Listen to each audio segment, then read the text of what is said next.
New hope ಟಿವಿಯ ಎಲ್ಲ ವೀಕ್ಷಕರಿಗೂ ಕರ್ತನಾದ ಯೇಸು ಕ್ರಿಸ್ತನ ಮಧುರವಾದ ನಾಮದಲ್ಲಿ ವಂದನೆಗಳು. ಶಾಲೋಮ್, ನಿಮಗೆ ಸಮಾಧಾನವಾಗಲಿ. ನಿರಾಶೆಯ ಜೀವನಕ್ಕೆ ಬೆಳಕು ತರುವ ದೇವರ ಮಹಿಮೆಯ ಸಂದೇಶವೇ ನಿರೀಕ್ಷೆಯ ವಾಕ್ಯ. ಆ ನಿರೀಕ್ಷೆಯ ವಾಕ್ಯಗಳು ನಿಮ್ಮ ಜೀವಿತದಲ್ಲಿ ನಿರಾಶೆಯನ್ನು ನೀಗಿಸಿ ನಿರೀಕ್ಷೆಯನ್ನು ತರಲಿ. ಈ ದಿನ ಕೂಡ ದೇವರ ವಾಕ್ಯದ ಜ್ಞಾನಕ್ಕಾಗಿ ಇರುವಂಥ ವಾಕ್ಯ ಭಾಗ 1 ಪೇತ್ರನು 2ನೇ ಅಧ್ಯಾಯ 24ನೇ ವಚನ. ನಾವು ಪಾಪದ ಪಾಲಿಗೆ ಸತ್ತು ನೀತಿವಂತರಾಗಿ ಜೀವಿಸುವಂತೆ ಆತನು ನಮ್ಮ ಪಾಪಗಳನ್ನು ತಾನೇ ತನ್ನ ದೇಹದಲ್ಲಿ ಹೊತ್ತುಕೊಂಡು ಮರಣದ ಕಂಬವನ್ನು ಏರಿದನು.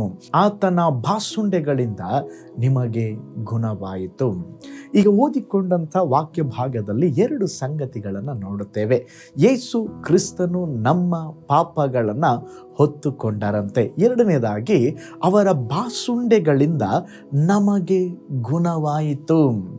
ಪಾಪದ ಶಕ್ತಿಯಿಂದ ನಮ್ಮನ್ನು ಬಿಡುಗಡೆ ಮಾಡಲು, ಪಾಪ ಕ್ಷಮಾಪಣೆಯನ್ನು ನಮಗೆ ನೀಡಲು ಯೇಸು ಕ್ರಿಸ್ತನು ನಮ್ಮ ಪಾಪಗಳನ್ನು ಶಿಲುಬೆಯಲ್ಲಿ ಹೊತ್ತುಕೊಂಡರು.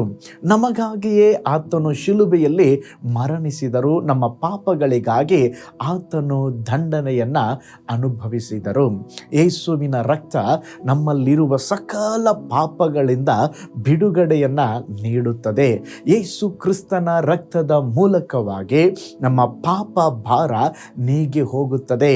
ಪಾಪದ ಭಾರದಿಂದ ಬಿಡುಗಡೆ ಕೊಡುವುದಕ್ಕೆ ಯೇಸು ಕ್ರಿಸ್ತನು ಶಿಲುಬೆಯಲ್ಲಿ ತಮ್ಮ ರಕ್ತವನ್ನು ಸುರಿಸಿದರು.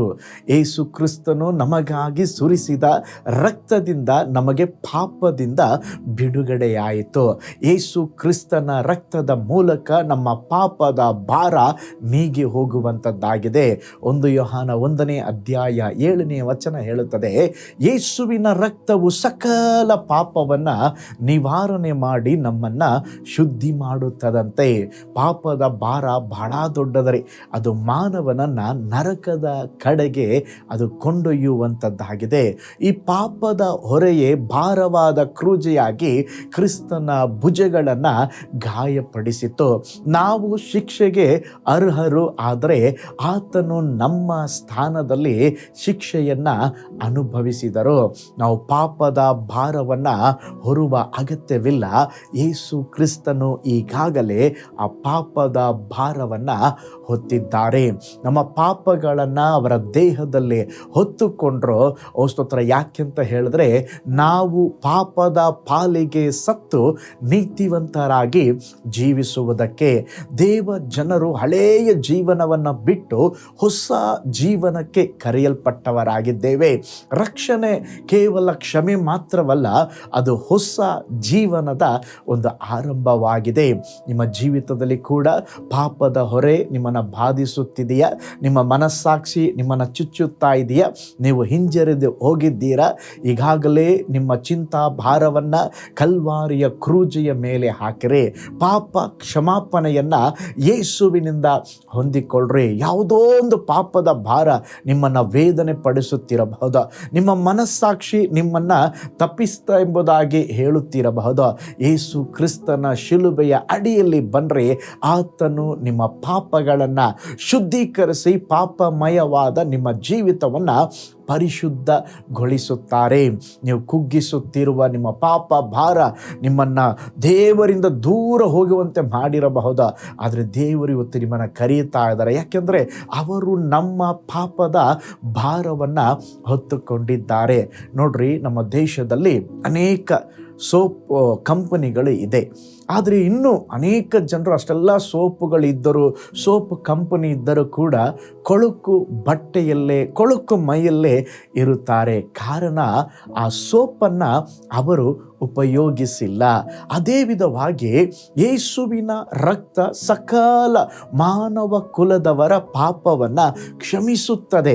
ಯಾವಾಗ ಅದನ್ನು ನಾವು ನಂಬುವಾಗ. ಯೇಸು ಸ್ವಾಮಿಯ ರಕ್ತ ನನ್ನನ್ನು ಪಾಪದಿಂದ ಬಿಡುಗಡೆ ಕೊಡುತ್ತದೆ ಬರುತ್ತದೆ ಎಂಬುದಾಗಿ ನೀನು ನಂಬುವಾಗ ಸ್ತೋತ್ರ, ಅದು ನಿನ್ನ ಜೀವಿತದಲ್ಲಿ ಅನ್ವಯಿಸುವಂಥದ್ದಾಗಿದೆ. ನೋಡ್ರಿ, ಹಸಿವೆಯಾದ ವ್ಯಕ್ತಿಗೆ ಆಹಾರ ತಿಂದಿಲ್ಲವಾದರೆ ಅವನ ಹಸಿವೆ ಹೋಗುವುದಿಲ್ಲ. ಹಾಗೆಯೇ ಯೇಸುವಿನ ರಕ್ತದಲ್ಲಿ ತೊಳೆಯಲ್ಪಡದೇ ಇದ್ದರೆ ಒಬ್ಬ ಮನುಷ್ಯನಿಗೆ ರಕ್ಷಣೆ ಉಂಟಾಗುವುದಿಲ್ಲ. ಅದಕ್ಕೆ ಈಗ ಓದಿಕೊಂಡಂಥ ವಾಕ್ಯ ಭಾಗದಲ್ಲಿ ನೋಡ್ತೇವೆ, ಮೊದಲನೇದಾಗಿ ಯೇಸು ಸ್ವಾಮಿಯವರು ನಮ್ಮ ಪಾಪದ ಭಾರವನ್ನು ಹೊತ್ತುಕೊಂಡ್ರಂತೆ. ಯಾಕೆ ಅಂತ ಹೇಳಿದ್ರೆ, ನಮ್ಮನ್ನ ಪಾಪದಿಂದ ಬಿಡುಗಡೆಗೊಳಿಸುವುದಕ್ಕಾಗಿ. ನೋಡ್ರಿ, ಎರಡನೇದಾಗಿ ಅವರು ನಮ್ಮ ಪಾಪವನ್ನು ಹೊತ್ತುಕೊಂಡದ್ದು ಮಾತ್ರವಲ್ಲ, ಎರಡನೇ ಭಾಗದಲ್ಲಿ ನೋಡುತ್ತೇವೆ, ಅವರ ಬಾಸುಂಡೆಗಳಿಂದ ನಮಗೆ ಗುಣವಾಯಿತಂತೆ. ಅಂದರೆ ಎರಡನೇದಾಗಿ ನಮ್ಮ ರೋಗಗಳನ್ನು ಸಹ ಅವರು ಶಿಲುಬೆಯಲ್ಲಿ ಹೊತ್ತುಕೊಂಡರು. ಯೇಸು ಕ್ರಿಸ್ತನ ಬಾಸುಂಡೆಗಳಿಂದ ನಮ್ಮ ಎಲ್ಲ ರೋಗಗಳು ಗುಣವಾಗುತ್ತದೆ.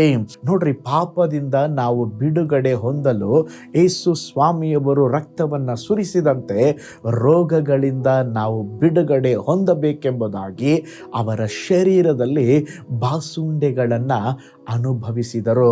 ಅದನ್ನೇ ವಚನದಲ್ಲಿ ನಾವು ನೋಡಿಕೊಂಡೆವು. ಅವರ ಬಾಸುಂಡೆಗಳಿಂದ ನಮಗೆ ಗುಣವಾಯಿತಂತೆ. ನೋಡ್ರಿ, ಯೇಸು ಸ್ವಾಮಿಯ ಶಿಲುಬೆಯ ಬಳಿ ಹೋಗಿ, ಕರ್ತನೇ, ನೀವು ನಮ್ಮ ಬಲಹೀನತೆಯನ್ನು ಹೊತ್ತುಕೊಂಡ್ರೆ, ನಮ್ಮ ಪಾಪಗಳನ್ನು ಹೊತ್ತುಕೊಂಡ್ರೆ, ನಿನ್ನ ಬಾಸುಂಡೆಗಳಿಂದ ನನ್ನನ್ನು ಗುಣಪಡಿಸುವುದಕ್ಕಾಗಿ ನಿಮಗೆ ಸ್ತೋತ್ರ. ನನ್ನ ಎಲ್ಲ ರೋಗಗಳನ್ನು ಶಿಲುಬೆಯಲ್ಲಿ ಹೊತ್ತು ಸಹಿಸಿಕೊಂಡಿರುವುದಕ್ಕಾಗಿ ನಿಮಗೆ ಸ್ತೋತ್ರ ಎಂಬುದಾಗಿ ನಾವು ಯಾವಾಗಲೂ ದೇವರಿಗೆ ಕೃತಜ್ಞತೆ ಉಳ್ಳವರಾಗಿರಬೇಕು. ಈ ಎರಡು ಬಿಡುಗಡೆ ಕೂಡ ಮನುಷ್ಯನ ಜೀವಿತದಲ್ಲಿ ಬಹಳ ಮುಖ್ಯವಾದಂಥ ಬಿಡುಗಡೆ. ಒಂದು, ಅವರು ನಮ್ಮ ಪಾಪವನ್ನು ಹೊತ್ತುಕೊಂಡು ಪಾಪದಿಂದ ಬಿಡುಗಡೆಯನ್ನು ಕೊಟ್ಟರು. ಎರಡು, ಅವರು ನಮಗೋಸ್ಕರವಾಗಿ ಗಾಯವನ್ನು ಹೊಂದಿ ಅವರ ಬಾಸುಂಡೆಗಳಿಂದ ನಮಗೆ ಸೌಖ್ಯವನ್ನು ಕೊಟ್ಟಿದ್ದಾರೆ. ಹಾಗಾದರೆ ಈ ಎರಡು ಕಾರ್ಯಗಳನ್ನು ನಮ್ಮ ಜೀವಿತದಲ್ಲಿ ನಂಬಿ ಪಾಪದಿಂದ ಒಂದು ಬಿಡುಗಡೆ ಹೊಂದಿಕೊಳ್ಳ್ರಿ. ಎರಡು, ಶರೀರದಲ್ಲಿ ಯೇಸು ಸ್ವಾಮಿಯವರ ಬಾಸುಂಡೆಗಳಿಂದ ನಿಮ್ಮ ಶರೀರದಲ್ಲಿ ಒಂದು ಸೌಖ್ಯವನ್ನು ಅನುಭವಿಸ್ರಿ. ಕರ್ತನು ನಿಮ್ಮನ್ನು ಆಶೀರ್ವದಿಸಲಿ. ಕಣ್ಗಳನ್ನು ಮುಚ್ಚೋಣ, ನಾವು ಪ್ರಾರ್ಥನೆ ಮಾಡೋಣ. ಪರಲೋಕದಲ್ಲಿ ವಾಸ ಮಾಡುವ ನಮ್ಮ ತಂದೆಯಾದ ದೇವರೇ, ನೀವು ನಮ್ಮ ಪಾಪಗಳನ್ನು ಹೊತ್ತುಕೊಂಡ್ರಿ. ಅದು ಮಾತ್ರವಲ್ಲ ದೇವರೇ, ನಿಮ್ಮ ಗಾಯದಿಂದ, ನಿಮ್ಮ ಬಾಸುಂಡೆಗಳಿಂದ ನಾವು ಸೌಖ್ಯವನ್ನು ಹೊಂದಿಕೊಂಡಿದ್ದೇವೆ. ನೀವು ನಮಗೋಸ್ಕರವಾಗಿ ಅನುಭವಿಸಿದ ಕರ್ತನೆ ಗಾಯಕ್ಕಾಗಿ, ನಮ್ಮ ಪಾಪಗಳನ್ನು ಹೊತ್ತುಕೊಂಡಿದ್ದಕ್ಕಾಗಿ ನಿಮಗೆ ಕೋಟಾನು ಕೋಟಿ ಸ್ತೋತ್ರಪ್ಪ. ನಂಬಿಕೆಯಿಂದ ಅದನ್ನು ನಾವು ಹೊಂದಿಕೊಂಡು ಸ್ವಾಮಿ, ನಮ್ಮ ಜೀವಿತದಲ್ಲಿ ಪಾಪದಿಂದ, ದೇವರೇ ಸ್ತೋತ್ರ, ರೋಗದಿಂದ ಒಂದು ಬಿಡುಗಡೆಯನ್ನು ಹೊಂದಿಕೊಳ್ಳಲಿಕ್ಕೆ ಸಹಾಯ ಮಾಡ್ರಿ. ಈ ನಿರೀಕ್ಷೆಯ ವಾಕ್ಯ ಎಂಬ ಕಾರ್ಯಕ್ರಮವನ್ನು ನೋಡುತ್ತಿರುವ ಎಲ್ಲ ಕುಟುಂಬಗಳನ್ನು ಆಶೀರ್ವದಿಸ್ರಿ. ಯೇಸುವಿನ ಹೆಸರಿನಲ್ಲಿ ತಂದೆಯೇ, ಆಮೇನ್, ಆಮೇನ್. ಹಾಗಾದರೆ ದೇವರು ನಮಗೆ ಕೊಟ್ಟಂಥ ಪಾಪದಿಂದ ಬಿಡುಗಡೆ, ಅವರ ಬಾಸುಂಡೆಗಳಿಂದ ನಮಗೆ ಸೌಖ್ಯವಾಗಿದೆ. ಈ ಎರಡು ಅದ್ಭುತವಾದ ಬಿಡುಗಡೆಯನ್ನು ನಿಮ್ಮ ಜೀವಿತದಲ್ಲಿ ಅನುಭವಿಸಿರಿ. ದೇವರು ನಿಮ್ಮನ್ನು ಆಶೀರ್ವದಿಸಲಿ. God bless you.